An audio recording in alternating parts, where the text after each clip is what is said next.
ముస్లిం minority పిల్లలకు, మన గిరిజన పిల్లలకు, మన ఎస్సీ పిల్లలకు, మన బీసీ పిల్లలకు ఎంత మంచి రెసిడెన్షియల్ స్కూల్ పెట్టుకున్నాం.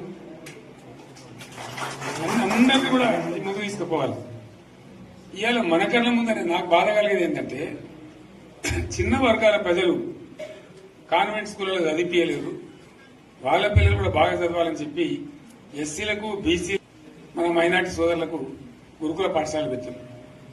అద్భుతమైన చదువు చదువుకునే వాళ్ళు ఇవాళ మొత్తం రోజు బడి పిల్లలు విషాహారము, కడుపు నొచ్చుడు, బాధపడు, పురుగులు అన్నం పెట్టుడు, పిల్లలు వెళ్ళిపోతున్నారు. ఆ స్కూళ్ళ నుంచి ఇళ్లకి వెళ్ళిపోతున్నారు. తల్లిదండ్రులు కూడా భయపడి తీసుకుపోతున్నారు. ఏం ఘోరం ఇది నాకు అర్థం కాదు. మళ్ళీ ఇది చేసిన కూడా ఇప్పుడు మళ్ళీ అదే కాంగ్రెస్ పార్టీ అంతేనా? మళ్ళా పాత కాంగ్రెస్ మోపైంది, మళ్ళా కరెంటు కోతలు మోపైనాయి.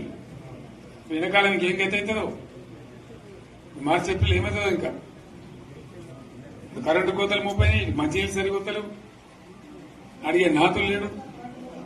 ఎవడన్నా గట్టిగా నిలదీసినట్టు వారికి పోలీసు స్టేషన్లో పట్టేయడం. ఇదేనా రాజ్యం? ఇట్లా ఉండదా రాజ్యం? ఎందుకు వచ్చింది పరిస్థితి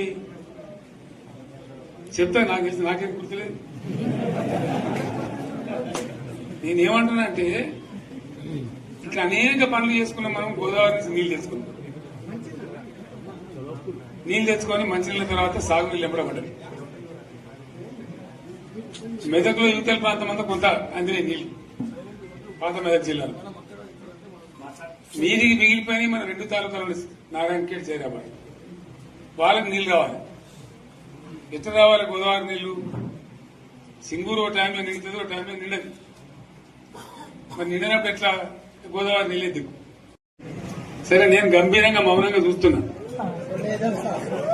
నేను కొడితే వట్టి కొట్టు నాకు అలవాట్లేదు కదా. చూద్దాము.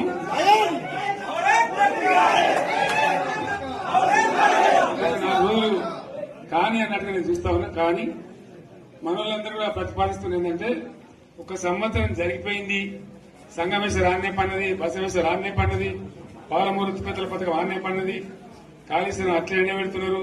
ఇవన్నీ అన్యాయాలున్నాయి. కాబట్టి ఫిబ్రవరి నెలాఖరులో ఒక పెద్ద బహిరంగ సభ పెట్టాలి, ఇంకా కథ చూడాలి అనేది జరుగుతూ ఉంది. కాబట్టి మీరు కూడా పెద్ద ఎత్తున దయచేసి ఆ సభకు కదిలి రావాలి. చాలా దూరమే ఉండదు. ఆ రకంగా